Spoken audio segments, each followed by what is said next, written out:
Hi guys, welcome back to the channel. तो अब तक हम लोगों ने चार इंपॉर्टेंट फंडामेंटल्स को कवर कर लिया है और आज हम लोग उसी सीरीज को आगे बढ़ाते हुए कुछ और इंपॉर्टेंट फंडामेंटल्स को कवर करेंगे। गाइस, मुझे उम्मीद है आपको ये स्टॉक मार्केट की फंडामेंटल की सीरीज पसंद आ रही होगी और अगर इस सीरीज से आपको सचमुच में कुछ सीखने को मिल रहा है तो प्लीज चैनल को सब्सक्राइब करिएगा और वीडियो को लाइक जरूर करिएगा। तो बिना वीडियो को देरी करते हुए शुरू करते हैं हम लोग। गाइस, आज हम लोग दो इंपॉर्टेंट फंडामेंटल्स को कवर करेंगे इस वीडियो में, आरओई और आरओसी।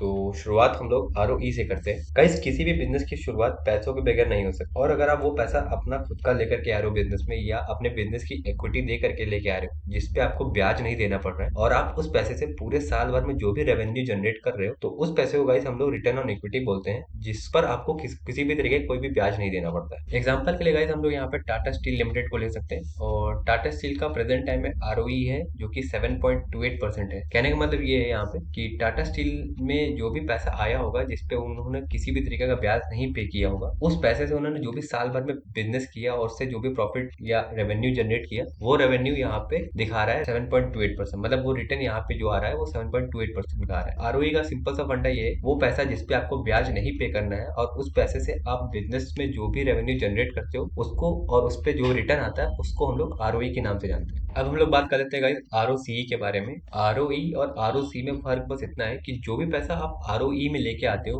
उसमें आपका किसी भी तरीके का डेट इंक्लूड नहीं होता है जिसपे आपको किसी भी तरीके का इंटरेस्ट पे करना पड़ता है। लेकिन आरओसी में आपका वो पैसा जो आप अपना खुद का लेकर के आ रहे हो या अपनी बिजनेस की इक्विटी दे करके लेके आ रहे हो प्लस वो पैसा जो आप उधार लेकर के आ रहे हो जिसमें आपको इंटरेस्ट पे करना है वो पैसा भी आपको आरओसी में इंक्लूड होता है। कहने का मतलब ये है गाइस यहाँ पे कि किसी भी तरीके का पैसा जो आप अपने बिजनेस पे लेके आ रहे हो, चाहे वो उधार हो चाहे वो आपके खुद का पैसा हो प्लस या आप अपने बिजनेस की इक्विटी लेकर के लेके आए हो, वो सारा पैसा आरओसीई में आता है। और फिर आप उस पैसे जो भी अपना बिजनेस करते हो पूरे साल भर में और आप उससे जो भी रेवेन्यू जनरेट करते हो उससे जो आपका रिटर्न आता है वो आरओसीई कहलाता है आपका। एग्जाम्पल के लिए गाइस हम लोग यहाँ पे टाटा स्टील लिमिटेड को ही ले ले तो प्रेजेंट टाइम में टाटा स्टील लिमिटेड का आरओसीई है जो कि 12.5% के आसपास है। मतलब ये वो रिटर्न है जिसपे इनको ब्याज भी पे करना है। लेकिन वही इनका आरओई जो कि 7.5% के आसपास है, इस पे जो इन्होंने रेवेन्यू जनरेट किया है इस पे इनको कोई भी किसी तरीके का ब्याज पे नहीं करना है। तो आई होप गाइस आपको ये आरओई और आरओसी का कॉन्सेप्ट समझ में आया होगा। और गाइस अब आप में से कुछ लोग कंफ्यूज हो गए होंगे कि आखिर हमें कब आरओई देखना चाहिए किसी कंपनी का और कब हमें आरओसी देखना चाहिए किसी कंपनी का। तो आइए जानते हैं इसके बारे में। गाइस अब आप इसको बहुत ध्यान से सुनिएगा। अगर किसी कंपनी ने अपने बिजनेस को चलाने के लिए किसी भी प्रकार का कर्जा नहीं ले रखा है तो उस केस में आपको आरओई देखना चाहिए।